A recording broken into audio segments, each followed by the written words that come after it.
Enquiry అవసరం లేదు అని చెప్పింది జగన్మోహన్ రెడ్డి గారు. నేను వేసే సిట్టు సరిపోతుంది అని చెప్పింది జగన్మోహన్ రెడ్డి గారు. ఈ ఎంక్వైరీ సరిగ్గా జరగటం లేదు అంటే లేదు, అవినాష్ని దీంట్లో మనం ఇరికిస్తే వారు అవినాష్ని దీంట్లో వేలు పెట్టి చూపిస్తే అవినాష్ నన్ను వదిలేసి బీజేపీ పార్టీలో చేరిపోతాడు అని చెప్పింది జగన్మోహన్ రెడ్డి గారు. ఆఖరికి సునీత ఎంత బ్రతిమిలాడినా సిబిఐకి ఒప్పుకోకపోవడంతో తను విభేదించి చాలా మనసు కష్టం చేసుకుని గుండె భారంతో ఒక్కతే బయటికి వెళ్ళి సిబిఐని ఎంక్వైరీ కోసం కోరడం జరిగింది. కోర్టుకు వెళ్ళింది. ఆ తర్వాత సిబిఐ ఎంక్వైరీ కూడా ఆదేశించింది కోర్టు.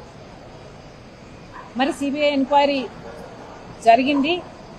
ఎంక్వైరీలో అన్ని ఆధారాలు అన్ని ఎవిడెన్సులు ఉన్నాయి అని అవినాష్ని ఛార్జ్షీట్లో చేర్చడము జరిగింది. మరి నిజంగానే హత్యలో అవినాష్ రెడ్డి పాత్ర లేదు, సునీత భర్త రాజశేఖర్ది ఉంది అంటే మరి సిబిఐకి ఆధారాలు ఎందుకు దొరకలేదు? సిబిఐ అన్ని ఆధారాలు అవినాష్ మీదనే ఎందుకు సేకరించింది?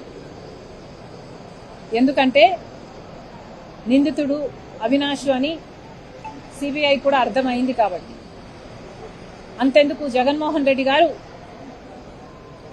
5 సంవత్సరాలు ముఖ్యమంత్రిగా ఉన్నారు. మరి జగన్మోహన్ రెడ్డి గారు సునీత భర్తే హత్య చేశాడు అని ఇప్పుడు వీళ్ళు ఏదైతే థియరీ చెప్తున్నారో ఇదే నిజం అయి ఉంటే మరి జగన్మోహన్ రెడ్డి గారు ఎందుకు ఎంక్వైరీ వేయలేదు? ఎందుకు సాక్ష్యాలు సేకరించలేదు? సునీత భర్తే హత్య చేశాడు అని ఒక్క సాక్ష్యమైనా ఎందుకు బయట పెట్టలేదు? లేదా చిన్నాయన వేరే ఫ్యామిలీ హత్య చేశారు అని ఒక్క సాక్ష్యమైనా ఎందుకు బయట పెట్టలేదు? లేదా తెలుగుదేశం వాళ్ళే చంపించారు అని వాళ్ళు అన్నారు, పోనీ వాళ్ళ మీదైనా ఒక్క సాక్ష్యమైనా ఎందుకు బయట పెట్టలేదు? మీకు అధికారం 5 సంవత్సరాలు ఉంది, మీ చేతుల్లో పవర్ ఉంది, మీ చేతుల్లో పోలీసులు ఉన్నారు, ఎంక్వైరీ సిస్టమ్స్ ఉన్నాయి.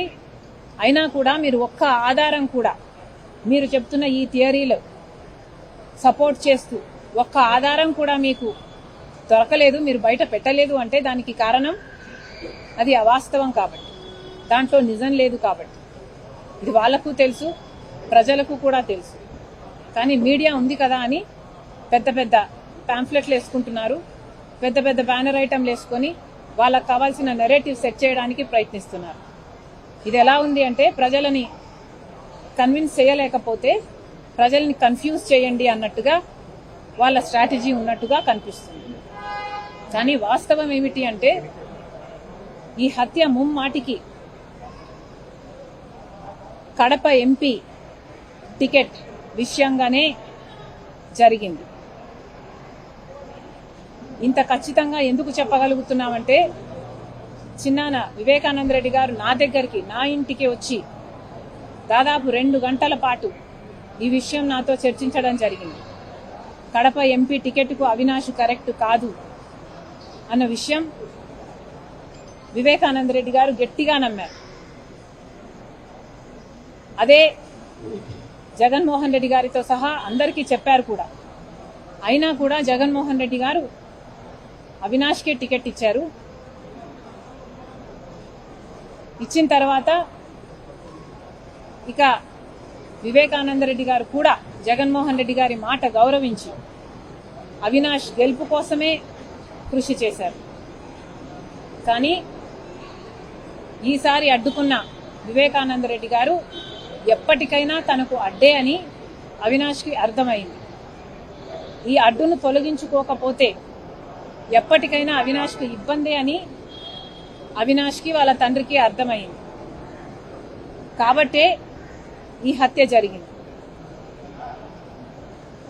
ఇవేవీ తెలియనట్టుగా, ఇదేది నిజము కానట్టుగా ఇప్పుడు సునీత భర్తే హత్య చేయించాడు, సునీతే వాళ్ళ నాన్న గుండెపోటుతో చనిపోయాడు అన్న వార్తను సృష్టించింది ఆర్ పుట్టించింది. సునీత చంద్రబాబు గారి కోసం పనిచేస్తుంది అని ఈ మాటలన్నీ కూడా మిమ్మల్ని మీరు రక్షించుకోవడానికి చేస్తున్న ప్రయత్నంగా కనిపిస్తున్నాయి తప్పితే మిమ్మల్ని నిర్దోషులుగా చూపించటం లేదు. ఈ రోజు వరకు కూడా సునీతకు ప్రాణహాని ఉంది అని తెలిసి కూడా సునీత ధైర్యంగా మహిళ అయినా ఒంటరిగా ఈ పోరాటం చేస్తుంది. న్యాయం కోసం, తన తండ్రి మరణం వెనుక ఉన్న నిజం కోసం అలుపెరగకుండా ఇంత పోరాటం చేస్తుందే. కనీసం అన్నగా జగన్మోహన్ రెడ్డి గారికి వీసంత కనికరమైనా లేదా? మీ మనస్సాక్షిని అడగండి, నిజమేదో. అసలు సునీత, చిన్నమ్మ బాధితులు కాదా? మరి వాళ్ళకు చూపించాల్సింది కనికరం కాదా? అలా కాకుండా బాధితుల పక్షాన నిలబడకుండా నిందితుల పక్షాన నిలబడ్డారు మీరు అంటే, ఇది రాజశేఖర రెడ్డి గారి బ్రతికే ఉండుంటే ఎంత బాధపడేవారో మా అందరికీ తెలుసు. చంద్రబాబు గారిని కలిసింది అని మీరు ఇంతగా ఆరోపిస్తున్నారే సునీతను. అసలు చంద్రబాబు గారిని సునీత ఎందుకు కలిసింది? మీరు న్యాయం చేయలేదు కాబట్టి కదా కలిసింది. మిమ్మల్ని సిబిఐ వేయండి అన్నా అని మిమ్మల్ని అడగలేదా? అడిగినప్పుడు మీరు సిబిఐ ఎంక్వైరీకి ఒప్పుకునుంటే, న్యాయం పక్షాన నించునుంటే అసలు సునీత ఎందుకు విభేదించాలి? ఎందుకు బయటికి వెళ్లిపోవాలి? ఎందుకు ఇంత పోరాటం చేయాలి? ఎందుకు చంద్రబాబు గారి గడప తొక్కాలి? ఈరోజు సునీత ఇంత ఒంటరిగా పోరాటం చేస్తుంది అంటే దానికి కారణం మీరు వెలేస్తేనే కదా, మీరు తరిమేస్తేనే కదా, మీరు న్యాయం చేయకపోతేనే కదా తనకి కర్మ పట్టింది. ఈరోజు చంద్రబాబు గారిని అడిగేంత కర్మ. అయినా ఏమడిగింది? మీకు చేతనైనంత న్యాయం చేయండి అని అడిగింది. పోనీ చంద్రబాబు గారైనా చేస్తున్నారా? ఏం చేస్తున్నారు? సిబిఐ అన్యాయం చేస్తుంది, బీజేపీ అన్యాయం చేస్తుంది. ఈ కేసును మీరు గారుస్తున్నారు. చంద్రబాబు గారు ముఖ్యమంత్రిగా ఆడబిడ్డ కోసమైనా న్యాయం జరిపించండి అని బీజేపీని, సిబిఐని అడగాల్సిన బాధ్యత, డిమాండ్ చేయాల్సిన బాధ్యత ముఖ్యమంత్రిగా చంద్రబాబు గారికి లేదా? మరి చేశారా? ఈరోజు సునీత న్యాయం కోసం తట్టని తలుపు లేదు, ఎక్కని గడప లేదు, ఎక్కని మెట్టు లేదు. అసలు నిరంతరం 7 ఏళ్ళు అయింది. నిన్న మొన్నటికి మార్చి 15కి 7 ఏళ్ళు అయింది. ఇంతవరకు న్యాయం జరగలేదు. ఇంకా పోరాటం చేస్తూనే ఉంది, చేస్తుంది.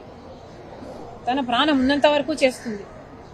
అంత గట్టిగా నిలబడ్డ ఆడబిడ్డ మీద ఇంత దారుణంగా మీకు మీడియా ఉంది కదా అని మాట్లాడడం అన్యాయం అని మీకు అనిపించడం లేదా? వాళ్ళ సొంత నాన్న హార్ట్అటాక్తో చనిపోయారు అన్న వార్త సునీత పుట్టించిందా? సాక్షి పుట్టించలేదా? మీకు పాత్ర లేదా? అవినాష్ కాదా అక్కడ ఉన్నది లోకల్గా? సునీత వివేకానంద రెడ్డిని చంపింది సునీత భర్తనా? మీకు తెలియదా ఎవరు చంపారో? అసలు ఇలాంటి అన్న ఉంటే ఇక శత్రువులు అనవసరం. అన్న అన్న పదానికి కలంకం ఈరోజు జగన్మోహన్ రెడ్డి గారు. ఇంతకంటే మీకేం చెప్పలే. జగన్మోహన్ రెడ్డి గారి ఇంట్లో ఉన్నటువంటి చెల్లెల్ని తీసుకొచ్చి రోడ్డు ఎక్కించి జగన్మోహన్ రెడ్డి గారి మీద నిందలు మోపేటువంటి కార్యక్రమం ఈ రాష్ట్రంలో ఉన్నటువంటి ప్రజలందరూ కూడా ఆలోచించాల్సినటువంటి అవసరం ఉంది. తండ్రి చనిపోయిన తండ్రి ఆస్తిలో వాటా ఇచ్చేటువంటి అన్నదమ్ములు ఉంటారు. తన సొంత ఆస్తిలో కూడా వాటా ఇచ్చి ఈరోజు జగన్మోహన్ రెడ్డి గారి మీద ఇంత దారుణంగా ఆడపిల్లలు మాట్లాడుతున్నా కూడా సంస్కారంతో ఒక మాట కూడా చెల్లెళ్ళ గురించి తప్పుగా మాట్లాడినటువంటి మానవత్వం ఉన్నటువంటి వ్యక్తి జగన్మోహన్ రెడ్డి గారు. ఆయన మనం చూసాము, ఎప్పుడు కూడా దేవుడు ఉన్నాడు, ప్రజలు ఉన్నారని చెప్పి ఆయన చెప్తాడు. తిరుపతి లడ్డు విషయంలో దేవుడు కూటమి ప్రభుత్వానికి గాని ఆ కూటమిలో ఉన్నటువంటి నాయకులకు గాని ఎటువంటి ముట్టికాయలు వేసాడో, ఏ రకంగా అభాసు పాలయ్యారో మనం చూసాము. తప్పకుండా ఆ దేవుడి దయతో ప్రజల దయతో జగన్మోహన్ రెడ్డి గారు ముఖ్యమంత్రి అవటం తథ్యం. ఈ దొంగ వాగ్దానాలు ఇచ్చినటువంటి ఈ కూటమిని ప్రజలు కూటమి దించే రోజులు దగ్గరలోనే ఉన్నాయని చెప్పి తెలియజేస్తూ